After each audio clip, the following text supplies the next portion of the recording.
UFC 202 was this past weekend in Las Vegas, Nevada at the T-Mobile Arena, featuring the rematch between Conor McGregor and Nate Diaz. 5 fights were shown on the pay-per-view main card, but before we get to that, a quick look at the undercard.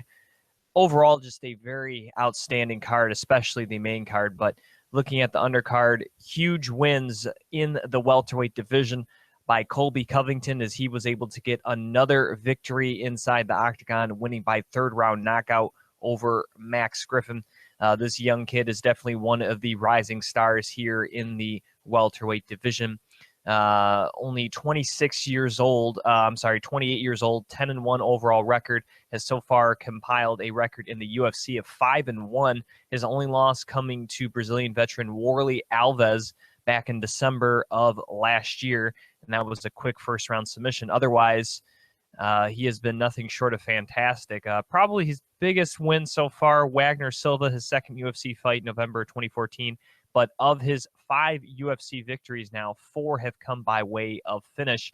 He also does hold a victory over veteran Mike Pyle back in May of 2015. So this kid is definitely on his way up in the division. I would expect a little jump up there in competition after another finish win this time coming here at UFC 202. So big win for him. But maybe none bigger on the other card than Lorenz Larkin, beating number 7 ranked Neil Magny in the welterweight division, knocking out that man in just the first round, coming at the 4:08 marker. Just a very excellent performance by Lorenz Larkin. Obviously, the key for Magny was probably not to stand too long with Larkin. That was obviously going to be his key. Neil Magny being a solid stand-up fighter, but still, Larkin has incredible hand speed, great combinations, good leg kicks, and with Neil Magny's size and also just overall, I think, good wrestling game, especially from the top. Larkin not being as strong in the grappling department, obviously was going to try did Neil Magny. 0 for 5 on takedowns in a fight that didn't even go 1 round. So Magny tried his hardest, but could not get away from the pressure striking there of Lorenz Larkin, who is finally able to do him in with some elbows. Kind of Neil Magny's weakness. If you remember back on The Ultimate Fighter, he got knocked out by elbows to Mike Ricci, who obviously is a natural 155-pounder. So maybe that's Neil Magny's weakness there. But big win for Lorenz Larkin. He definitely shoots up the welterweight rankings, will probably find himself in the top 10. I believe that is now the case with the rankings official, according to the UFC. But huge win for him. I know Cowboy later in the night was victorious. We'll get to his fight in just a minute. But if it wasn't for this nonsense was Cowboy, I would say that's a pretty good matchup to make. You got a guy like Gunnar Nelson out there, I think is a solid matchup for Lorenz Larkin. I probably not Robbie Lawler yet, even though he does own a victory over the former UFC champion. So that is a possibility. I don't know if they want to jump him in that quick. We still don't know the status of Rory McDonald. There's a lot of talk about him signing with Bellator. One of his teammates already does fight for Bellator in Francis Carmel. So kind of have to see where that goes. I think Kelvin Gastelum is also a good matchup for Larkin moving forward. I don't know about Johnny Hendricks. I think his future's probably at 185 pounds, so that fight probably goes out the window. Thompson's very likely to fight Tyron Woodley. Nick Diaz is always an interesting candidate, but I don't know if Lorenz Larkin at this point in time is a big enough name to warrant Diaz's attention. However, I think that would be a fantastic fight. Again, 2 former Strikeforce guys. He already fought Tumanov. I think those would be Hector Lombard's not fighting at 170 anymore. Yeah, he'll get somebody. He'll get somebody good though. I don't think he'll get Rick Story up a loss. Yeah, we'll see. Lorenz Larkin definitely puts himself into a good position to have in the top 10 of a crowded welterweight division. Also, big shout out to former guest of the show, Courtney Casey, as she was able to continue her role here now. 2 wins in a row in the UFC, this time beating top 15 ranked Randa Marcos. Big victory for her, submitting the Canadian inside the first round. She definitely took some bumps and bruises, did Courtney Casey. She did get outstrike 38-29, did get taken down but was able to stave off the quiet storm of Randa Marcos and able to pull an armbar from bottom, which I believe didn't Felice Herrig kind of beat her with a weird move like that, I thought, on the Ultimate Fighter? I think she did. I forget, but maybe that was somebody else. But Randa Marcos, usually a good top game. Kind of surprising she got caught early in the case. So big ups there for Courtney Casey. We'll try to get her on the show possibly next week to talk on her another victory here in just a couple of weeks here. She was victorious back just like 6-7 weeks ago in Sioux Falls, beating Stanshu. So busy like 2 months there for Courtney Casey, and picks up another victory, an impressive one nonetheless. Also on the undercard, Raquel Pennington continues her role inside the octagon as maybe not the best performance of her career, but she got the job done against Elizabeth Phillips, as I believe this is now her 4th win in a row. I'm going to double check that. Actually, she has won 4 out of her last 5 fights. Her only loss coming to former UFC women's bantamweight champion Holly Holm. She's beaten the likes of Ashley Evans-Smith, Jessica Andrade, Betch Kahea, and now Elizabeth Phillips, officially 3 wins in a row. So she's definitely on the rise here, currently ranked in the top 10, but definitely, I think, looking for a step up in competition. And this was just a surprising fight overall. I think I commented this before, that she was taking on Phillips, who's kind of had a rough go of it, hadn't fought in over a year, and beat somebody who's not even in the UFC anymore, in Jessamine Duke. So this was kind of an interesting matchup for Raquel, but maybe all the other big guns were kind of booked up or not ready to go, so she took what she can get. But I think she gets a pretty good opponent for her next matchup here. Possibly Jessica Ai is taking on Betch Kahea at UFC 203. If Ai is victorious, I think that could be a good fight. Possibly Alexis Davis could be next in her futures, or maybe a Sarah McMahon. Wouldn't be a bad matchup for Raquel either. Artem Lobov got a victory over Chris Avila, as Lobov coming from, of course, McGregor's camp, and Avila coming from the Diaz camp. Very close fight. Both landed exactly 63 strikes. Both were 0 for 1 on takedowns, but the Russian hammer known as Artem Lobov was able to get the victory there in a very close decision fight. Also continuing to roll, Cody Garbrandt with another victory. If it wasn't apparent already, I don't think Mizagaki's relevant anymore in the top of this division. Obviously, he wanted Cody wanted Brian Caraway in his hometown of Cleveland for UFC 203. When that fight didn't materialize, Mizugaki, I guess, was the next best option, and they put him here at 202, and he got the job done. I don't know if there's a chance he can get home to fight in Cleveland. I'm sure if there's somehow a possibility, he would jump at it. I'm sure he's fresh and ready to go, but most likely for him, possibly if Caraway wants to fight him in the fall, or a fight against former teammate TJ Dillashaw. If Dillashaw doesn't get a shot in the at Dominic Cruz, I'm not really. Asunciao's coming off a loss. I think they probably want to try to get Asunciao maybe back on the winning track. Eddie Wineland maybe. I don't know. I don't. That would be an excellent fight though in terms of entertainment. I think that would be good. I think Eric Perez is solid, but I think he's kind of ahead of Eric Perez right now. So to me, it's either really Dillashaw or Dominic Cruz. I don't really see, or of course Brian Caraway. But if Brian Caraway doesn't want to fight him, then those are really the only options, because he's pretty much plowed through everybody at this point. Getting to the main card here of UFC 202, McGregor versus Diaz for the second time. Kicked off in the welterweight division. Tim Means against the local guy here to Metro Detroit in Sabah Hamasi, even though he trains with American Top Team down in Florida. He took this fight on short notice, showed incredible toughness. Obviously, if you don't remember, Hamasi was on the Ultimate Fighter Season 21 American Top Team versus Black Zillions. Didn't get his shot in the UFC right away after the show.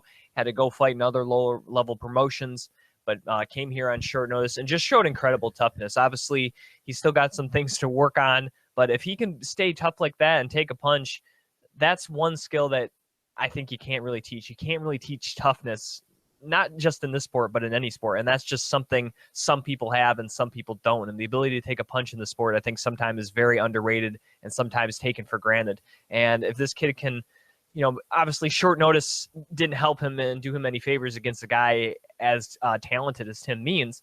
But if he can get a full camp, maybe work on the conditioning a little bit, add that toughness he already apparently has, he definitely has some promise here in this division. And he's a good size for the division, standing at 6 foot, but he's still paled in the comparison to the ridiculously tall 6'2" Tim Means in this division.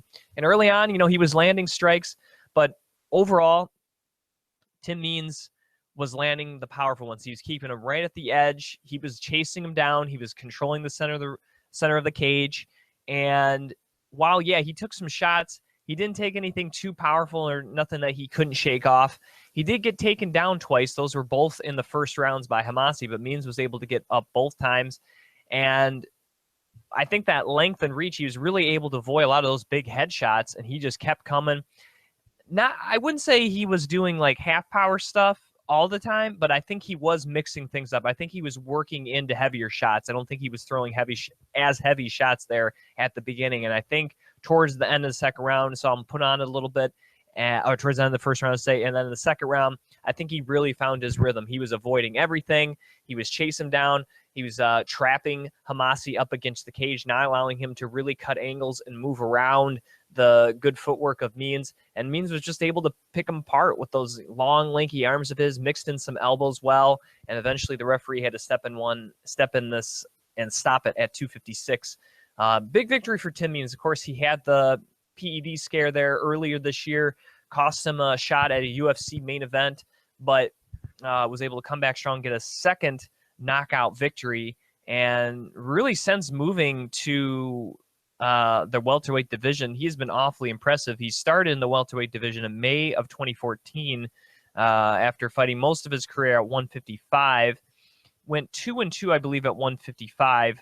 And then so far since moving to the welterweight division has only lost twice and lost to two guys who have been in the top 10 most of that time since May of 2014, and Neil Magny and Matt Brown. He's also beaten the likes of Diego Lima, George Sullivan, John Howard, and now Hamasi. So 6-2 so far in the welterweight division. And I don't know if he's ready to get another main event spot like he was going to get against Cowboy Cerrone earlier this year, but he's definitely ready for a step up in competition. I kind of threw out a name like Renz Larkin earlier. Maybe Means is a little not ready for Lorenz Larkin, not in terms of experience, but in terms of ranking, it would be a little lower. But I think Tim Means will probably get somebody pretty good. I think a matchup against Jake Ellenberger would be a really good fight. You got a wrestling, big power striker like Ellenberger against kind of a long, lanky guy who likes to sprawl and brawl. And Tim Means, I think that would be a fantastic fight. Gunnar Nelson would be a solid matchup there for Tim Means. So there's definitely some matchup, but I think he needs someone just outside the top 15 or lower end of the top 15 before he gets someone in the top 10. But definitely, if he strikes like that and with his height, he's a problem for anyone in this welterweight division. Sticking with the welterweights, so a lot of welterweight fights here at UFC 202. Mike Perry, the UFC newcomer, against Hungyu Lim. A lot of people weren't too thrilled about this guy. Had some interesting weigh-ins and comments, and apparently he's still on probation for a robbery, I believe. So I don't know. Kind of had that little southern twang accent there, but regardless of whether you love him or you hate him, he put on a heck of a performance against a solid veteran and overall just monster of a dude in Hungyu Lim. And Lim, I think, maybe took his size maybe too much as an advantage. As he kind of was going in kind of wild. He landed some power shots. But at the end of the day, rule number one in MMA is keep your hands up. And Hungyu Lim, despite being way bigger and taller and stronger, was not keeping his hands up. He was allowing Mike Perry, the shorter guy, to get inside and just able to land, big, powerful bombs. And especially that last one, he got knocked down, I think, a second time. He came back up, and if you can see it in the clip, his arms are basically, I have the one in my microphone here, but as you can see, both arms were out from his head about a 45-degree angle, And just you see Mike Perry just landed a huge overhand right down the middle to his face and dropped him for a third time, and that was it. It's like, dude, you got rocked. You got to cover up a little bit, man. And just not a great strategy by Lim. He should have kept this thing in close, not allowed the big power punching there, used his size, drag this to the ground, and that wasn't there. Lim wanted to go out and bang, and I mean, he accomplished that, but he got knocked out. So regardless of what you think of Mike Perry's comments or antics or what do you think about as a person, he got the job done and beat a very tough dude in his first ever UFC fight on a pay-per-view main card and knocked out in the first round. So big ups there to Mike Perry getting the victory over Lim. One of the this started a chain of 3 consecutive performance of the night's bonus, starting with Don Cerrone against Rick Story, also in the welterweight division. And boy, Cowboy Cerrone, since moving up to 170, you know, I thought, despite being a big 155er, that moving up to 170, he would lose some of his advantage being able to have good takedown defense, and those bigger guys, especially some jiu-jitsu guys, might be able to pass his overall good guard, and he would lose some of his effectiveness off his back that he had at 155. But one thing I guess I didn't consider is the speed advantage he would have at 170. He's just so much faster than these welterweights, these natural welterweights. And, well, I guess maybe he is a natural welterweight now, but he's just so much faster, fighting years and years at 155 pounds. He's used to guys moving faster, kind of a little shorter and smaller guys, and now moving up to 170. These last 2 guys, you know, big, strong dudes like Patricio and Rick Story just don't know what to hit them. And maybe with less of a weight cut, he's fresher. And even if he's getting up a little strength, he's been doing this for so long. He knows what he knows how to stop a takedown. You know, even if that's not his MO, he's not a great wrestler, but he's really learned how to stop people from taking him down. Because I think early in his career, because his guard was so good, he was so confident his abilities off his back, I think at times he just let people take him down, knowing that he could possibly submit him.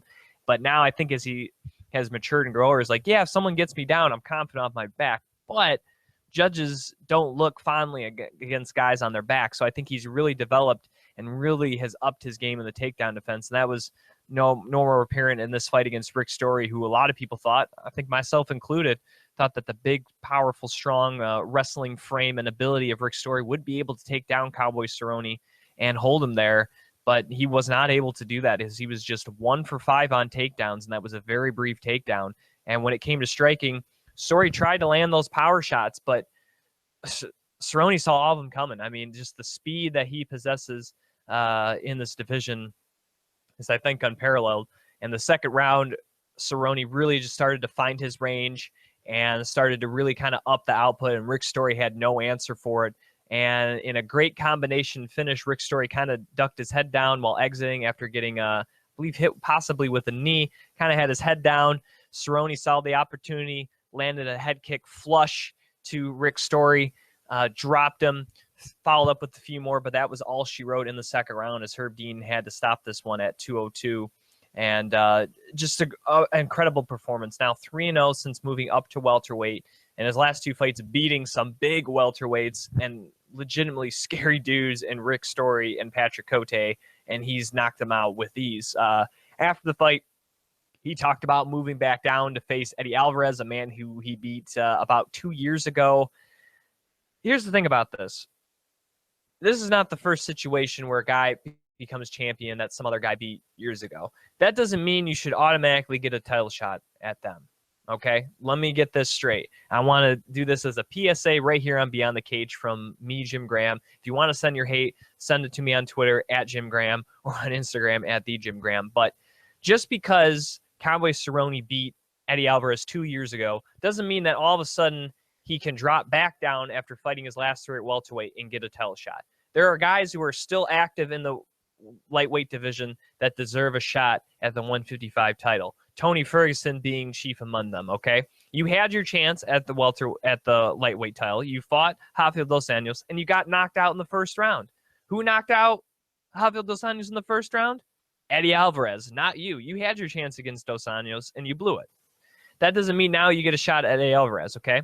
I don't like how Dan Henderson's getting a shot at Michael Bisping. Yeah, he beat Michael Bisping. Yeah, it was fantastic. It was awesome. He hit him with the H-bomb, followed up with the huge elbow there at UFC 100. But that was, like 8-9 years ago. That doesn't mean now Dan Henderson, who's won like 2 out of his last 7 fights, gets a shot at Michael Bisping. That's not how it works. Lorenz Larkin had a couple wins in the welterweight division. He had a win over Robbie Lawler. Was anyone like, oh, Lorenz Larkin should automatically get a shot at Robbie Lawler because he beat him in Strikeforce like 5 years ago? No. Okay, that's not how it works. I mean, Jeremy Stevens beat Rafael Dos Anjos, and this is the first UFC fight, Rafael's first UFC fight. When he became champion, everyone's like, oh, well, Jeremy Stevens should fight him for the lightweight title? No, that's not how it works. It's what have you done for me lately? What you've done in the past year, 6 months, not what you did 2 years ago, not what you did 3 years ago, not what you did 10 years ago. All that, throw that out the window. Eddie Alvarez is a different fighter right now, August of 2016, than he was in September of 2014 facing Cowboy Cerrone. That is a fact. Cowboy Cerrone is a different fighter than the Cowboy that fought Eddie Alvarez in September 2014. Okay? It doesn't mean anything. It's not relevant to the situation. Cowboy can him all and all he wants that he beat Eddie Alvarez and he deserves a shot at the title, but you shouldn't have left the 155 division. Plain and simple. You left. You're a welterweight now, okay? If you want a shot at the 155 title, you got to take another fight at 155, in my opinion. To me, you're not ranked in the lightweight division anymore, and you shouldn't be because you're not in the division. You fought 3 times now since you dropped down to the welterweight division starting in February this year. So 6 months you've been in another division. You don't get to claim another titles division. Now, Conor McGregor, I guess, is the exception to this rule. Now, he is the champion at 145. However, we'll get to this in a second. The UFC is offering him a chance at Eddie Alvarez, but he would have to vacate the 45 title, or he can face Jose Aldo again and defend his 145 title. So at least they're saying, hey, we'll give you the shot at 55. You technically beat Nate Diaz, even though it was up a weight class. He beat currently ranked the number 4 lightweight in the world. Okay, I kind of get that. At least he had a fight against a 55 fighter to get his title shot. And I think it kind of worked out better than him just getting the shot at Rafael Dos Anjos earlier this year. He kind of had to take 2 more fights to now get his shot at the 155 title. So I like that. And also like the fact that they're like, look, you're not going to hold up this division anymore. If you're going to for sure fight at 155, you can't be the 45 champion anymore. So, Don Cerrone, I like you. We had you on the show before. You're an entertaining dude. You're killing it right now at 170. Stick with 170, man. Don't worry about what Eddie Alvarez is doing, okay? Worry about you, okay? If the UFC, now here's the thing, if the UFC offers you a shot at Eddie Alvarez, of course, take it. Who am I to say don't take that shot? But if you want to fight for the 155 title, you should have never left 155. That's all I'm saying. Getting to the co-main event of the evening, Anthony Rumble Johnson against Glover Teixeira. I picked Anthony Rumble Johnson to win, obviously, but I didn't think it happened this quickly. I mean, Glover's never been finished before, ever. I'm almost certain he's never been finished before. So for Anthony Rumble Johnson to beat a guy like this is incredible. In fact, Glover has not lost by knockout, I believe, since 2002, if that is correct. We got knocked out by Eric Schwartz. That was 14 years ago. So, yeah, he's a tough dude to put away, okay? And Anthony Rumble Johnson did it in 13 seconds. I mean, incredible. This dude he's one of a kind. Now, there is talk.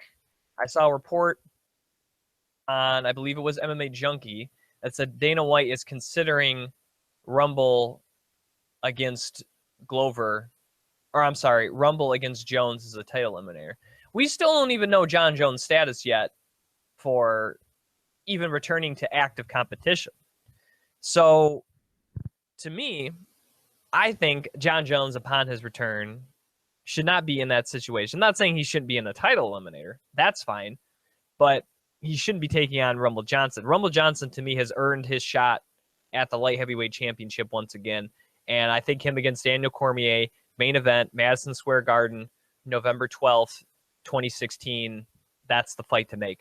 Rumble Johnson, with this victory, has now moved into second place all-time in the UFC with knockout victories at 12. He's just one behind Vitor Belfort, and he also now holds the record for most finishes inside the first round. This dude probably will go down as the greatest finisher in UFC history. Maybe someone will come up and pass that record, but as of right now, he is just absolutely scary. And I think Daniel Cormier, it's going to be a different fight. I know it wasn't that long ago that those two fought, but I think it's going to be different. I don't think Rumble's going to gas himself out. I think he's going to learn from his mistakes, because he even said after the fight he thought DC would be able to take his shots, but yet he still rushed in and gassed himself out. I don't think that's going to happen the second time around. You're going to see a much more calmer, cool, collective, and reserved Anthony Rumble Johnson in the rematch.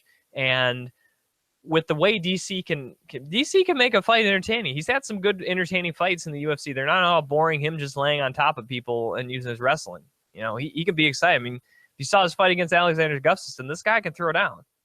However, speaking of John Jones, I think John Jones should face Alexander Gustafsson. Now, Gustafsson, of course, has a upcoming matchup against Jan Blachowicz. I believe that's in Hamburg, but he should be getting by Blachowicz. I don't see that being that much of an issue. So Gustafsson gets back in the win column, faces John Jones, a rematch everyone has wanted to see for a very long time. Probably put that as a 5-round main event, either on Fox or FS1. And then you let the winner of that face the winner of Rumble and DC2. All right, getting to the main event of the evening, Conor McGregor against Nate Diaz. Boy, what overall just an amazing night of fights. You had four first-round knockouts, but you have 4 knockouts leading up into this incredible main event between these two. And just what a tremendous fight. Looking at the overall numbers, just both dudes laid on the line. 252 to 197 landed for Nate Diaz. 430 strikes landed by the Stockton native. 322 for Conor. Just 1 for 7 on takedowns for Nate Diaz. 0 for 1 for Conor. That one finally came in the 5th round, but I think at that point in time it was a little too late for Nate Diaz. Looking at the overall striking numbers, round number 1, I thought definitely was Conor McGregor. The leg kicks were on point. I think Nate did check one late in that round, but overall you saw him starting to kind of use the blueprint a little bit. Stay on the outside, use the leg kicks, and avoid getting into a brawl with Nate Diaz. Secured that first round, in my opinion. Dropped him a few times as well. Second round, I would have gave to Conor, even though their overall striking numbers paint a picture of Nate Diaz winning the round as he outstruck McGregor 51-36. However, Diaz really only came on in about the last minute of that round, whereas I thought Conor controlled the other 4 minutes of it. So I thought, yeah, that was a good minute for Nate Diaz. He landed a lot of strikes there, but he still didn't drop McGregor. He beat him up pretty bad, but I still would have gave that round to Conor. Round 3 would definitely all Nate Diaz as he continued that momentum into round 3, outstriking the Irishman 79-37 in that frame. Still couldn't take him down at that point. Round 4 was pretty close. McGregor outstruck Diaz 56-41, or 56-48, I should say. 0 for 1 on takedowns, still at that point to Nate Diaz. Probably would have gave that round to McGregor. It was close, but I would have gave it to McGregor. So at that point, 3-1 up, in my opinion. Possibly one judge did score the third round at 10-8 in favor of Nate Diaz. So Nate Diaz, if he had won the 5th round, which again the one judge did, it would be a draw. However, that was, I think, going to be unlikely that 3 judges were probably going to, or 2 of the 3 judges would score that a draw. Heading into the 5th round, Nate Diaz tried. I mean, both guys, I think, were definitely tired. I don't know if they were completely gassed, but I mean, after all the punches they threw and punches they absorbed and hits and everything, you could definitely tell they had been through a war. Diaz tried several times to get this fight to the ground, finally landed one very late in the 5th round. I think that late takedown, even with the little ground and pound, had probably secured him the 5th round. But the one judge, like I said, gave him a 10-8 in the 3rd, which scored a draw. But the other 2 judges saw it the way I did, 48-47 in favor of the current featherweight champion, notorious Conor McGregor. And just the overall excellent fight. I think Nate Diaz, he fought good, but a very slow start. I mean, losing those first 2 rounds hurt him. At that point, he had to sweep the next 3 or get a finish. And while he was certainly capable of getting a finish, I think Conor's confidence as the fight went on grew that, hey, I'm here in the 3rd. I'm still standing. And especially hitting the 4th after Nate couldn't finish him or take him down the 3rd despite the whooping he did put on Conor in that round. I think for Conor to come through that round, not unscathed, but to come through it still there, still hanging in the 4th, I think was a big confidence booster for him. Of course, he's never been past the 3rd round in any fight in any organization. So heading into the championship rounds against a guy who just had his best round, who's starting to look like he come alive, and come around and have a solid round 4, still continuing to stop the takedown. I thought overall incredible performance by Nate Diaz. Nate Diaz kind of mentioned some injury problems heading into this fight. That's why he had the slow start. I don't know. To me, Nate Diaz didn't have the output early that he's capable of. And I think that helped Conor gain confidence. And Conor obviously didn't overload on too many of his punches that helped him longevity. And again, Nate Diaz is not a one-shot knockout power guy. Though, did he hurt Conor? Did he touch him? Yeah, he did. But because of that, that sometimes can keep guys being able to hang into the fight because that's just the Diaz brothers are more about output and really blistering you. And like you said, maybe turning people into wrestlers that are and getting submission victories. So Nate Diaz, I think, later finally started to implement his game plan, but Conor implemented his quicker, was able to get the early lead in the rounds, and did enough late to get the majority decision victory. I already talked about the decision for him coming up next. However, according to SheerDog.com, he is at the very least suspended until October 20th with no contact training until October 5th. And if he does not get his left foot and or ankle cleared by an orthopedic doctor, he would be out of any contact until February 17th. So as much as they're saying, hey, you get Eddie Alvarez, hey, you get Nate next, hey, you get Jose Aldo, however that works out, it could be a while. And I think that probably puts him out of being the main event at Madison Square Garden against Alvarez or Jose Aldo. Now, if that is the case, Max Holloway wants Jose Aldo. However, if he takes the 155 shot, the Aldo versus Holloway fight, probably could be an excellent co-main event for Madison Square Garden for the actual featherweight championship. So I'm hoping a decision in terms of what weight class he wants to be made happens soon, because I think Aldo versus Holloway for the title would be nice. And if he chooses 155 and says Eddie Alvarez, I don't think Eddie Alvarez, after just the first round knockout, should be waiting that long to take on Conor McGregor. Now, it could end up working out, and that just be what's next for Eddie, because it looks Tony Ferguson's going to take on Rafael Dos Anjos in November. Then, of course, there's rumors about Khabib taking another fight, but maybe Khabib does get Eddie Alvarez, so we'll see. But I think if Conor McGregor is out until February, I think Eddie should fight and defend his title once, and then Conor gets just whoever's out of the mix. I mean, Conor's confident in his abilities, and obviously he's going to sell a fight regardless of who he beats or regardless of who he's matched up against. So we'll see. I think Conor probably is going to be picking the 55. I don't think he has any interest in cutting weight anymore. And depending on how that goes, maybe Nate rebounds, get another victory, and then maybe we see Conor and Nate at 155 possibly for the championship sometime next year. But we'll see. A lot of things are going because of his unclear injury status. Bellator returns to Spike TV this Friday night with Bellator 160 from the Honda Center in Anaheim. Ben Henderson versus Patricio Pitbull will be the main event at 155 pounds. Ben Henderson moving back down to his more natural weight class after fighting up for a while. And, of course, his Bellator debut being for the 170 championship, losing to Andrei Korzhakov earlier this year.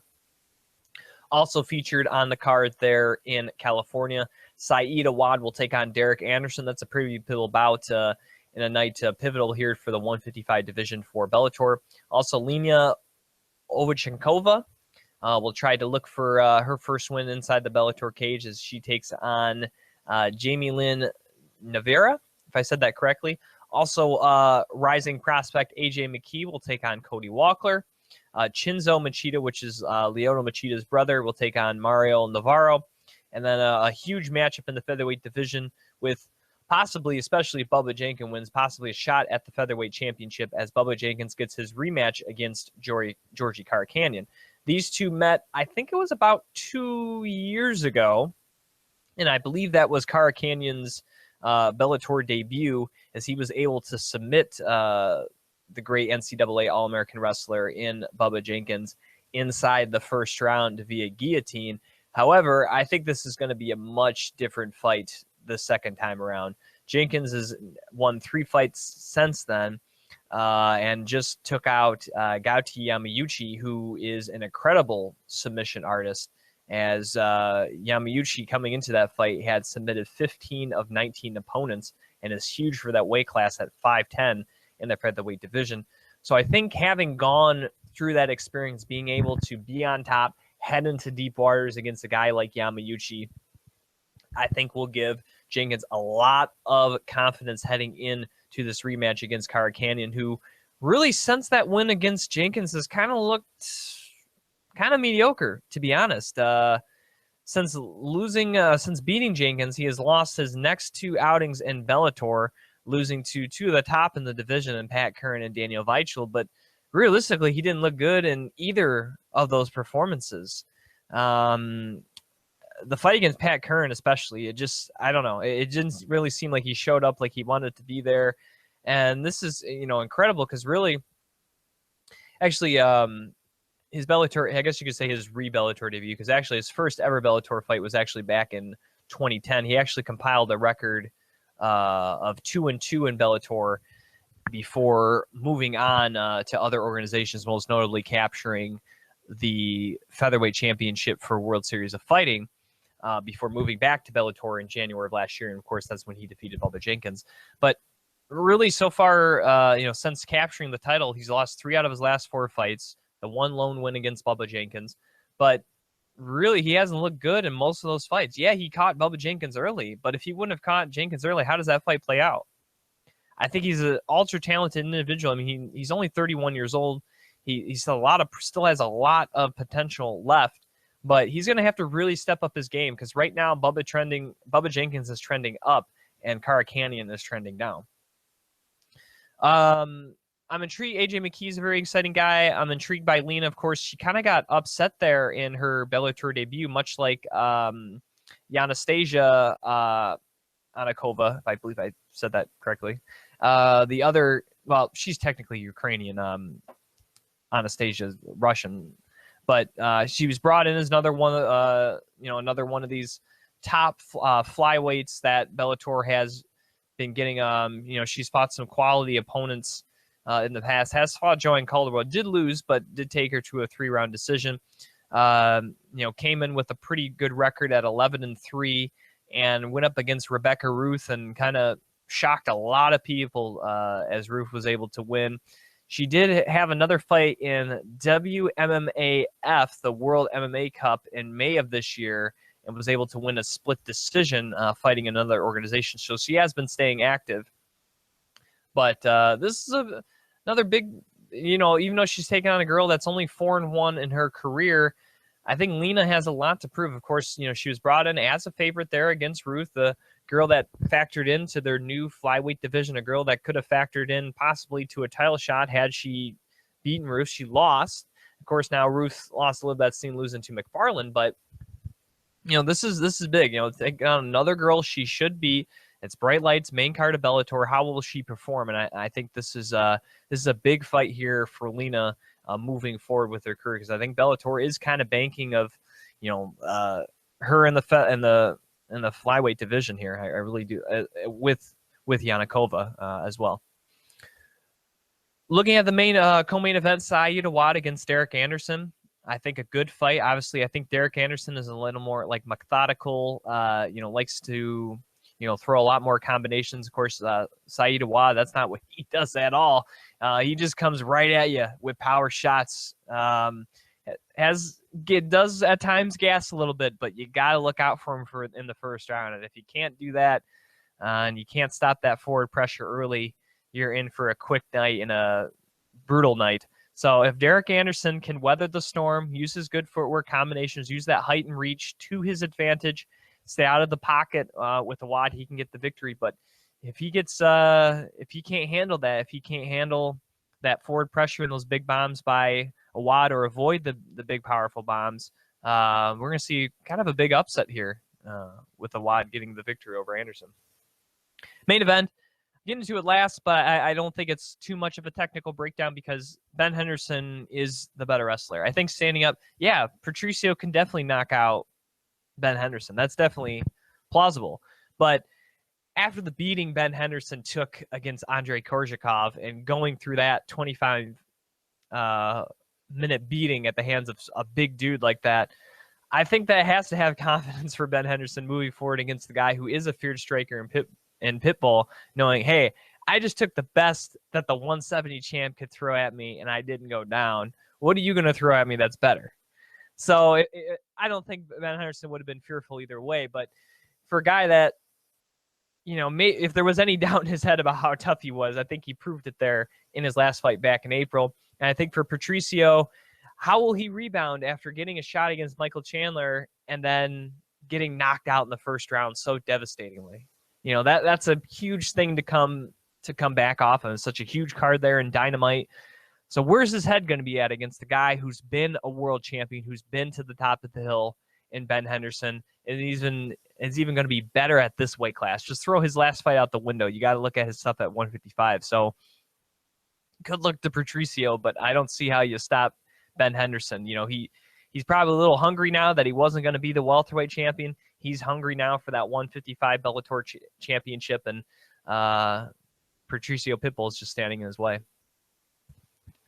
UFC ends this weekend's night of action on Saturday, August 27th in Vancouver, British Columbia. UFC on Fox 21 hits your television screens with 4 fights on the main card. Real quickly, a quick look at the undercard. Friend of the show, Sam Alvey. Of course, it was kind of almost breaking news when we had him on earlier this year. He hadn't even got into Kevin Casey's game plan. He literally just got the fight the day before when we interviewed him. So not too much insight, but if you want to hear a little bit about what he had to say against Kevin Casey, at least the initial matchup, search for it there. UFC Sioux Falls interviews there with Smiling Sam Alvey right after his win over Eric Spicely. But really looking forward to that fight, and that is the headliner for the prelims on Fox before the main card kicking off at 8 p.m. Eastern. However, before we get to the main card, the guy kicking it off, Joe Lauzon, we're going to go live to now as he's set to rematch Jim Miller. So here is Joe Lauzon talking about his rematch with Jim Miller. Jim Graham here for Beyond the Cage. Now joining me on the line, he will be kicking off the main card for UFC on Fox 21 in Vancouver. He is Joe Lauzon. And Joe, thanks for coming back on Beyond the Cage. Thanks for having me. Want to get to your last fight to start here, Joe. Of course, UFC 200. You took on Diego Sanchez. And in that fight, you were able to walk away with another first-round finish. Is that kind of what you expected, or did you expect a war with a guy who's had an incredible chin over his career like Diego Sanchez? It was definitely what I was hoping for. Everyone's chin has got so many punches, and I felt like, we were fighting Diego at the right time. I think that, we were working really hard on our boxing, and, you don't want to go into a fight expecting to take him out early. Because if it doesn't go early, there's any kind of adversity, it's kind of demoralizing. But I really felt we had it in us to, fight just the way we did, and put a hurting on him, and Kank with some good punches, and just everything just flowed very smoothly. Now, of course, you got to be part of the historic UFC 200 card. Was that experience any different than any other UFC fight that you've been a part of? Well, the UFC is always trying to up their game a little bit. It's always like a little bit media, a little bit more of this, a little bit more of that. So it was great to be part of such a great card, such a big card. But it was basically what I expected. There was tons of media. It was great to be part of such an exciting fight card. So many big names. Brock Lesnar and all these other guys were. It was great to be part of it. It was great to be grouped in with all those guys. Now, did the gold mat or the gold gloves throw you off at all? No, not really. I mean, we train all the time, and we don't really get caught up in that stuff. I think it actually looked a little bit worse on TV than it did in person. It wasn't that bad. I thought it was cool that they did something a little bit different. It might not have been loved by everyone, but it was definitely cool that they did something a little bit off. Just to kind of change it up and let people know it was such a big event. Besides your win and victory, obviously, there over Diego, was there any other fight that you were either really excited to see or really glad that you got to see there in person there in Las Vegas for 200? Well, I'm a fight fan, so I mean, every single fight was a great fight that I really wanted to see. I was excited for the Frankie Edgar Jose Aldo fight. I was excited to see what was going to happen between Brock and Mark Hunt. Because how is that fight going to happen?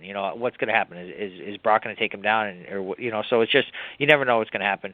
But so I'm always excited. Pretty much every fight I'm always excited by. Did it surprise you at all to hear about the potential violation for VEDs that Brock Lesnar had following UFC 200? It definitely doesn't surprise me. He looks just like a monster. He looks like superhuman and everything else. So I'm not that surprised there. I'm surprised that if he did test positive, I'm surprised that he's beat the test all this time because I don't think that this is something brand new that he just started. I have to think that he just stayed ahead of the curve a little bit, and and he's been doing this all along because you generally you would think you wouldn't get that big, doing everything naturally. So it's more surprising to me that he tested positive just because he'd been beating the test for that long is crazy. Now, of course, looking at your division, the 155 division, even though the last weekend's main event bout took at 170, major implications for your division at 155 with McGregor possibly getting a shot at Eddie Alvarez if he so chooses so. Tony Ferguson, Rafael Dos Anjos are there. Habib Nurmagomedov, obviously another win for you. You start getting back up the track there. What do you think might happen next for current champion here, Eddie Alvarez? It's tough to plan. There's so many great fighters. There's so many great fights to make. Like you said, Tony Ferguson, Khabib, Cowboy, Conor, maybe. There's so many great fights to make. That's why I never really get caught up in any kind of title picture or anything like that. I don't really care. I just try to go out and fight and not worry about it too much. But there's so many good options. That's good, for the UFC or for a matchmaker. That's great that you have so many options because sometimes it's tough. Sometimes it's okay, there's one guy that needs to be should definitely get the shot, but it doesn't work out timing wise or injury wise or whatever else. But whereas this is Cowboy, if they schedule someone else to fight and something happens, Cowboy will be ready to jump in. Like all these other guys are chomping at the bit to get this title shot. So I think it's good for engagement with fans because everyone's talking about it, and they there's so much discussion going on about who it's going to be. There's plenty of options. Speaking of Eddie Alvarez, what did you think about his championship performance beating RDA for the title? He looked great. He looked awesome. RDA, I feel like he came out of nowhere and won a bunch of fights in a row, and everything was good. But Eddie Alvarez put it on him. I felt like it was a good. I felt like it was a good stoppage. RDA was given plenty of time to recover, and Alvarez just kept putting it on. It's always nice that if a title's got to change hands, it should be a clear cut ending like that. It sucks when it's anything that's kind of vague or maybe it was an early stoppage or whatever. As a champ, you definitely want to you want to have that opportunity to fight it out. Before I get to your fight here against Jim Miller for the second time, of course, some big video games have come out. I know you like to play video games, so a couple of games I was wondering if you've been playing, Joe. No Man's Sky, Overwatch, and of course the mobile app there, Pokemon Go. Have you been playing any of those? I may or may not be playing a little Pokemon Go as we do this interview. swiping away. I've been playing a lot of Overwatch too. I haven't played the DLC. I know the DLC came out like last week or something, but I've been avoiding that just because I've been training so much. But I play a lot of video games. But during fight camp, I try to tone it back. Now, through Pokemon, obviously, the point is to get out and go and walk around and stuff. And obviously, you've been preparing for a fight pretty much since it came out, or you just had the fight there against Jim Miller. So how much have you actually been able to kind of sit there and walk around with it? Not too much. So I fought Diego, and that week was when it came out. So I was playing in Vegas a little bit, just like as we were killing time and whatever. And then after the fight, like I was so excited, like, oh, I'm gonna play so much Pokemon Go. And I was actually, when the UFC called me to fight Jim Miller, I was actually playing Pokemon Go. I was in like West Bridgewater, just a couple towns over. And I was like sitting in a park, like catching Pokemon, just so happy to just not have to worry about anything. Like, oh, you want to fight again in like 6 weeks? I'm like, okay, all right, let's do it. We can do that. That's the responsible adult thing to do. But really, I was mostly bummed because I was playing tons of Pokemon Go that week and I had to stop.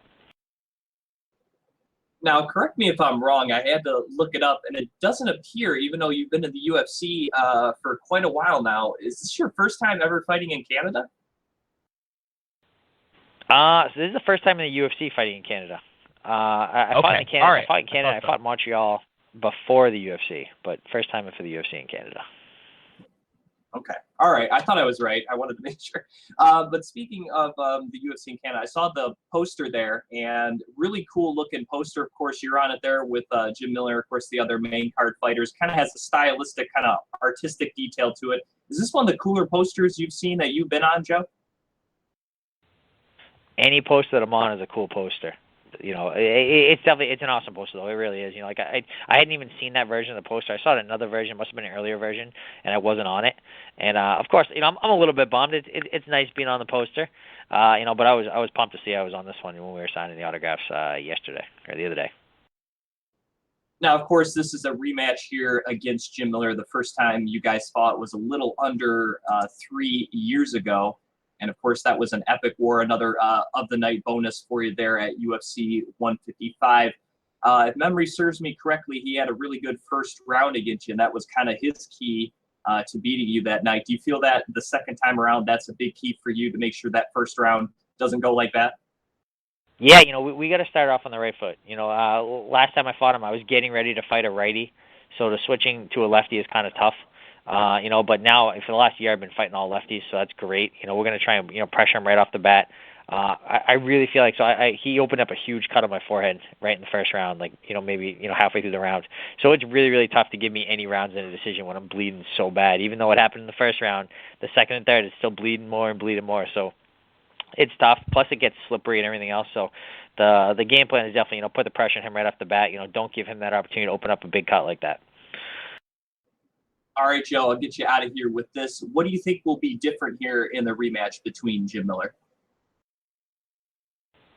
The big thing is this time around, I'm more used to dealing with lefties. Like I'm much better at fighting lefties in general. I've been fighting lefties for the last year, so that's really good. I'm in great shape. I'm happy. I'm healthy. I'm ready to go. I think that I'm one of those guys that is always in the gym and always trying to get better and always improving. I feel like my wrestling is a lot better. I feel like I'm stronger. I just feel like I'm ready to go. I think Jim's gonna have a bad night. You can follow him on Twitter and Instagram at Joe Lauzon. And Joe, thanks again for coming on the show. Really appreciate it. I look forward to your rematch against Jim Miller Saturday, August 27th in Vancouver for UFC on Fox. Thanks for having me. UFC on Fox 21 will be in Vancouver, British Columbia this Saturday, August 27th, shown nationally here in the United States on Fox Broadcast Television. 4 fights will be featured on the main card, starting first in the 155 division. The guy I just talked to, Joe Lauzon, will be rematching Jim Miller. They first met at UFC 155. That was a little under 3 years ago, December of 2012, actually a little over 3 years ago. And looking at their first fight there at UFC 155, absolute war. Of course, Jim Miller came out on top on that night there for UFC 155. It was a close fight. I think Joe probably definitely took around, but like you said, it's kind of hard to win a decision when you're bleeding like that. And that was definitely the case, as Jim Miller was able to have a very successful first round, didn't finish Joe Lauzon in the first round. Somehow Joe was able to stay in that fight, was able to not get finished despite being how bloody, and that kind of started the legend of Joe Lauzon, really, that fight there against Jim Miller. So the second time around, as he said in the interview, he's a lot more used to fighting southpaws. And as weird as that sounds, that is a pretty big key in fighting. You're really used to fighting a lot of orthodox fighters, especially like he said, he had the change in opponent, was not preparing for a southpaw, then all of a sudden had to fight one. And I think that is a big difference. And I think that is one of the reasons why Joe may have been thrown off guard in that first round. And obviously this time around, I think that's going to be different. Also, both are different fighters. You know, both are now, longtime veterans. They've been in the UFC for quite a while. They know how to fight. There are very few surprises either hasn't seen inside the octagon. And despite some of the wars that both these guys have been in, I think Joe Lauzon is a little fresher of a fighter. I think also because he's been more of a finisher in his career, I think that always gives him an edge and an X factor in every single fight that he's in, just because he has that amazing finishing ability. And Jim Miller, while great submissions, doesn't really have a lot of knockouts. He's more of a grinder. And despite having good jiu-jitsu, he has been submitted a few times in his career and has been dominated by wrestlers. So while Joe Lauzon isn't an amazing wrestler by any means, his wrestling is certainly better than when they fought in December of 2012. And I think his stand-up is probably slightly better. Like I said, I think he just caught him in that first time. But this should be another fantastic fight. I mean, Joe Lauzon, anytime he fights, is exciting. I mean, win or lose. And typically when he's fought on the main card of Fox, he almost always has stole the show. So I don't see this being maybe a little less bloody, but it's definitely going to be very entertaining with Joe and Jim Miller. And I think that's the big key to look for in this matchup is Joe maybe being a little more reserved and being able to counter the southpaw stand-up there of Jim Miller. I think that's going to be a big difference in this matchup. The next fight of the evening will be in the women's strawweight division, as Paige Vanzant will take on Rowdy Beck Rawlings. Looking at Paige Vanzant, she suffered her first defeat inside the octagon in her last fight. That was back in December when she fought Rose Namajunas at the main event of that Fight Week's Thursday Fight Pass card. And, of course, since then she has gone on to star on Dancing with the Stars, nearly winning that reality show competition. And that has kind of kept her out of action, but probably has gained her a lot of fans. So it makes sense to put her on free TV where she had been for a lot of the spring and early parts of the summer, dancing for people there on that show on ABC. And I think it's good for the sport that she was on there, that she did well. And I think, well, I don't know, it may bring over some fans, but definitely I think if her star wasn't already rising, it definitely is now.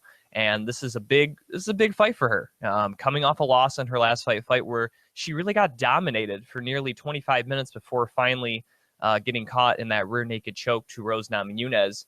And this is a big deal because Beck Rawlings is a girl that is known for her constant pressure forward. She likes to be aggressive. She likes to be in your face. She is a heavier hitter for this division. She's a pretty big strawweight as well. And I think kind of with her being kind of like an edgy girl, with the tattoos and stuff, I think probably relishes taking on the opportunity to take on somebody who, looks like Paige Vanzant. As weird as that sounds, I think that may give her an extra kick, and we maybe see even an extra nasty Rowdy Beck here in this fight. And Beck, since coming into the UFC, has done pretty well so far, compiling a record of 2-1, only losing her debut, and that was a close decision loss to Heather Clark back at the Ultimate Fighter finale. But since she had the win over Lisa Ellis there in her home country of Australia, then kind of had a bit of a break there, didn't fight for nearly a year before returning to fighting in Australia once again and taking on Sohee Ham, in which she, I thought, beat pretty handily there back in March of 2016. So will be interesting to see how, again, she fights in the United States. So far, her last couple of fights that have been in the U.S., she's lost 3 of those 4, only one in the U.S. Recently, coming over Jasminka Chive. That was back at Invicta 5 in April of 2013. So will be interesting if she can, well, technically this is Canada, but fighting in North America, I should say. Now, she has been doing some training there at Alliance in San Diego, which is the same time zone as Vancouver, so maybe that'll help her get adjusted maybe a little bit as opposed to years past. So hopefully she'll ready to go, because Paige Vanzant is also very aggressive in her fight game approach. And really, to me, the difference is if Paige can get this thing to the ground. Now, Beck's going to try with submissions, has some decent takedown defense, but really off her back, she's not great with submissions. And if Paige can go nearly 25 minutes without getting submitted by Rose Namajunas, who might be the best submission artist in the division, I don't think Paige in a 15-minute fight will be as worried to fight Rowdy Beck. So it should be interesting, but I think, like, obviously the key for Paige is to have this in the clinch and be on top. And for Beck, you want to be in the pocket, but if you can kind of move it out and strike at range, Paige is still pretty raw in her striking approach. She likes coming forward and getting in close. So if you can kind of keep away a little bit, not engage as much in the pocket as you're used to, work some strategy that I've been working hopefully with Eric Del Fiero there and Alliance MMA, and possibly can come away with a victory. The co-main event of the evening for UFC on Fox 21 in Vancouver. It should be a good one. I'm excited for this one. Making his debut at 145 pounds, former UFC lightweight champion Anthony Showtime Pettis will take on top 10 featherweight Charles Oliveira. Anthony Pettis, of course, making this change down to 145 pounds after having a tough go of things in his former division of lightweight, losing his last 3 fights. He has never lost more than 1 fight in a row. He's always been able to bounce back and win his next fight. However, just hasn't been the case lately, as he lost the title there back in March of last year to RDA. Then he fought Eddie Alvarez earlier this year in January, lost a close split decision, and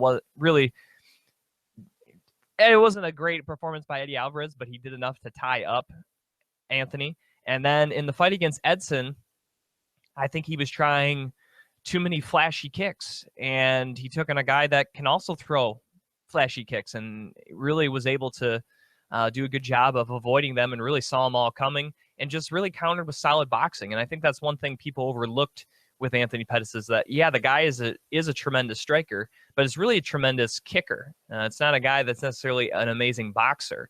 And I think maybe kind of got exposed a little bit in his stand-up game, seeing that his boxing is not quite on the par with a guy like Edson Barboza. So with the 3 losses, and now being I believe 29 years old, obviously he did make it to the top, and he'll win a championship, but he kind of had to look at himself a little bit and go, all right, maybe I could make 45. Let me give it a go and see how that goes, because right now it's not going well at 155. I got to change something.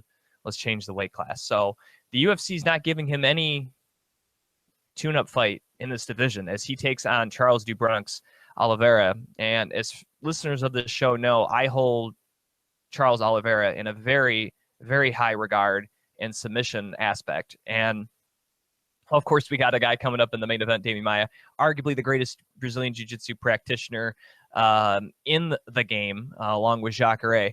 But this guy maybe doesn't have the awards or the jiu-jitsu circuit pedigree that those two have, that being Maia and Jacare, does Oliveira. But in terms of submission skill inside the octagon, right now, 2016, and really the last couple of years, I don't know if anyone's been able to do it better than Charles Oliveira, as he submitted 13 of his 21 opponents. He has won 5 out of his last 6 fights, and he has won, of those ones, 4 by submission. His only non-finish win was over Jeremy Stevens at the Ultimate Fighter 20 finale back in December of 2014. Of course, his only loss in recent memory was to Max Holloway, which was the main event there just about a year ago, where he had that weird esophagus neck injury. And while that was a loss, I almost kind of chalked that up as to a no contest. That thing only lasted like a minute 39. I hope that fight someday gets run back, because I don't think that whatever happened to Oliveira, it was kind of a fluke thing. I'm not saying Max Holloway couldn't have beat Charles Oliveira that night in Saskatchewan, but I got to believe things are different if he doesn't go down with that injury. He was able to bounce back and defeat another guy who dropped down from 155 to 145, and Miles Jury, and submitted him. So Anthony Pettis has to keep this fight standing. Obviously, that's the key. And I think in his last fight, now this fight, obviously, he's not facing a guy as good a stand-up as Edson Barbosa, but I think maybe being a little less flashy, sitting back, throwing more just solid combinations of boxing, and then as the fight progresses, mix in some more kicks. And this is a fight, because of his jiu-jitsu ability, we may see Pettis actually try to throw less kicks, because you don't want Oliveira with those long arms being able to grab one of your legs, take you to the ground, and submit you. Now, sure, Anthony does have some slick submissions. Of course, he won the UFC title winning by triangle choke. But this is a guy you just don't want to mess with at the ground. And you may think, oh, well, Anthony will have a size advantage here. Not really. I mean, Charles Oliveira used to fight at 155 pounds too, and he's a pretty big guy. I mean, he checks in at 5'11". Anthony Pettis is only 5'9". So even though he's dropping down a weight class, Oliveira is still going to be the bigger guy there inside the octagon of Vancouver. So if Anthony Pettis can be show us that he's been working on his boxing a little bit, show us that movement, and then don't use as many kicks early, then progress later with more kicks once you maybe tired out Oliveira, who has been known for, especially at 145, have a little bit of fading gas tank, he can win. But if he goes in, I think throwing a lot of especially low kicks there, I think he could get caught in a scramble and could get submitted. He wants to avoid the grounds at all cost here in this fight against Oliveira. Main event of the evening in the welterweight division, Carlos Condit against Demian Maia. This one, if it's not a title eliminator, I'm not really sure why it wouldn't be. But two amazing competitors in the sport. Both have had a shot at a UFC title. Of course, Demian Maia looking for his first shot at the welterweight title. Carlos Condit looking for his third chance at UFC welterweight gold. Coming into this fight, of course, Demian Maia has been nothing short of fantastic as of late, winning pretty much every bout. Besides, I think his one against Jake Shields is and Rory McDonald, where he lost back-to-back fights there in late 2013, early 2014, has been able to rattle off 5 wins in a row, being the likes of Ryan LaFleur, Neil Magny, Gunnar Nelson, and most recently Matt Brown at UFC 198, being able to finish 2 of those 5 gentlemen. And it's time. I mean, if he beats Carlos Condit, I don't know what would be holding up a title shot. He's a matchup nightmare against anybody he faces because of his jiu-jitsu. He has really good size for this division, which I think really helps his jiu-jitsu. One of the reasons why maybe he wasn't as successful at 185 if you kind of look back at his 185 career. And the big difference in this matchup for most people was the fact that this was going to be the co-main event of UFC 202. They switched it when they couldn't find another main event for this fight the week later in Vancouver. So it switches from a 3-round to a 5-round, which Carlos Condit has been known for his conditioning. He's one of the best conditioned fighters in any division the UFC has. And, of course, he's coming off a fantastic 5-round performance, albeit a loss against Robbie Lawler for the title. Many thought he should have just gotten an automatic rematch against the champion Lawler. However, there was talk about him retiring. He would only fight Robbie, maybe taking some time off. And I really think after a war like that, maybe you're not in the best mindset. He got rattled a few times, and of course the output he put in there. So I think he did need to take some time away. And I think going away, taking a fight here like Demian Maia, it puts him right back in the swing of things if he's able to win. And I think this moving to a 5-round fight is a huge key, because despite being on a roll, Demian Maia hasn't gone 5 rounds too often. He won, of course, 5 rounds against Anderson Silva. He did go 5 rounds against Jake Shields and Ryan LaFleur. So while people think, oh, this is a guy who gasses and stuff, he has gone 5 rounds 3 times in his career, and I thought looked good in both the Shields and LaFleur fight, looking at the last couple of ones. So while conditioning is a key, I don't know if it's as big a factor as it maybe had been in years past. I mean, the only fight to me he ever looked really bad conditioning-wise was that Chris Weidman fight. And, of course, he took that fight against short notice. And also, Chris Weidman didn't look that great either. So, well, I think it's a key. Again, the key, much like in that last matchup, Carlos Condit wants to keep this thing standing. Of course, he has he's not no slouch off his back. He has almost all his wins are by finish, whether by knockout or by submission. But there are just certain levels to the jiu-jitsu game, and Demian Maia is at the top of it. So you just don't want to mess with him. Standing up, it's Carlos Condit. I don't really see much that Demian Maia can do to counter the volume striking there of Carlos Condit, and just not to mention the overall technique that Carlos brings to the table. So for Maia, again, kind of like Oliveira, if you can catch a kick, scramble, get in close, that's what you got to look for. Carlos, I think, at times was willing to accept being on his back early in his career. I think I talked about this kind of like in the Donald Cerrone fight, but kind of as he's evolved, another guy there at Jackson's too, kind of realized, yeah, I am confident off my back. I am good there, but I'm losing decisions to wrestlers, even though I'm being active off my back. And so I think really since that point in time, maybe like the Johnny Hendricks fight, I think he really has upped his takedown defense, and I think it will be good for this fight. Now, again, this is 25 minutes. He's got to hold out for 25 minutes. Demian Maia just needs one takedown to lead to a submission victory. So that's a constant threat there. But Maia's definitely going to have his hands full with a guy like Carlos Condit, who's known for finishing his opponents, maybe one of the best finishers we've ever seen. Let's get to picks here for UFC on Fox 21 in Vancouver this Saturday, of course, on Fox Broadcast Television. 4 fights on the main card, kicking off first in the lightweight division. Joe Lauzon against Jim Miller for the second time. Not just saying this because I just talked to him a few minutes ago, but I got to take Joe Lauzon. I think he's the fresher fighter.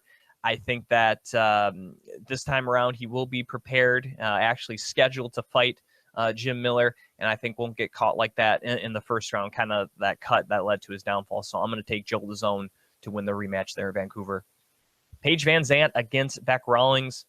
I really do like Paige. I think she can take this fight to the ground. I think she can be on top, but I think she's going to have a tough time fighting someone that's going to be just as aggressive with her, that's going to be in her face, that is the better striker.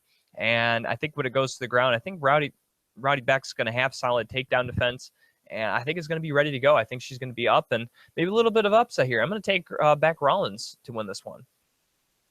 Co-main event of the evening, Anthony Pettis there against Charles Oliveira. Of course, Anthony's over there, but God, this is such a tough fight. I'm going to take Anthony Pettis. 3-round fight. I think he'll be able to stave off the takedowns enough to uncork some of that great striking. I think if Oliver was a little better of a wrestler, maybe, but I think sometimes he has gotten to brawls with people, and I think maybe if Anthony kind of hits him a few times, maybe that changes Oliveira's mentality. And I think despite his first cut at 145, I think Pettis will also be the better conditioned fighter as well, and I think that could help in this matchup. So I'm going to take Anthony Pettis to win his featherweight debut. Main event of the evening, Carlos Condit against Demian Maia. I'm going to pick Carlos Condit. Maybe that's not the popular pick. A lot of people are picking Demian Maia, but I just feel that he's a guy that's so well-rounded. He knows what to expect from Demian Maia. And yeah, Demian Maia can be suffocating, but it's a lot harder to be suffocating for 25 minutes than it is 15. And I think eventually you're not going to be able to wear Carlos Condit down, and I don't think you're going to be able to break his spirit or anything like that. He's fought the best in the world before, and he'll continue to be fighting him as long as he's still active as a professional mixed martial artist. So I think he'll be ready for that. I think he'll sense his opening when Maia gives it to him, and he'll land a great combination or finish and possibly knock out Demian Maia. So I'm going to go with Carlos Condit to win this one. Once again, I'd like to thank Joe Lauzon for coming on the broadcast. As you saw there when his picture flashed up, you can follow him on Twitter and Instagram. That's just his name there, @Joe Lauzon. Also like to thank my partners, MMAforlife.ca, MMAinsider.net, top-rated MMA. Of course, my good friend Adam Nelson, a.k.a. Grill the Bear, amazing artist, always throwing up some awesome MMA-inspired art. And also, if you're looking to get some of your own, just send him a tweet there at Gorilla the Bear on Twitter and also at Gorilla the Bear on Instagram as well. My friends running the Facebook blog, MMA Fight Club, thanks for your support there. Excuse me. Thanks for your support. Excuse me. Thanks for your support covering Beyond the Cage. And if you haven't already liked their page, head over to MMA Fight Club on Facebook. And also they're close to launching their website as well, MMAfightclub.net. Also like to thank the folks there at MMAcommunity.com, always retweeting my stuff. I always appreciate that. And of course, they always do some cool Q&As. I think they just did one with Justin Gaethje as well as Jason Knight from the UFC. So go over there, check it out, MMAcommunity.com, sign up and start talking to MMA with some people in the forums there. Great site for that. Also would like to thank AJ Hiller, MMASignaturesUSA.com, the #1 site in the world for mixed martial arts memorabilia. And I think he just added, so if you're a fan of Chris Weidman, he just put a whole bunch of Chris Weidman stuff up on the website. So if you're looking for Chris Weidman stuff, hit it up, MMASignaturesUSA.com. I'm your host, Jim Graham. You can follow me on Twitter at Jim Graham. You can like Beyond the Cage on Facebook, Facebook.com/Beyond the Cage Podcast. And if you haven't done so already, please subscribe to our channel right here on YouTube, YouTube.com/Beyond the Cage Podcast. So until next week, thank you for listening to another edition of Beyond the Cage.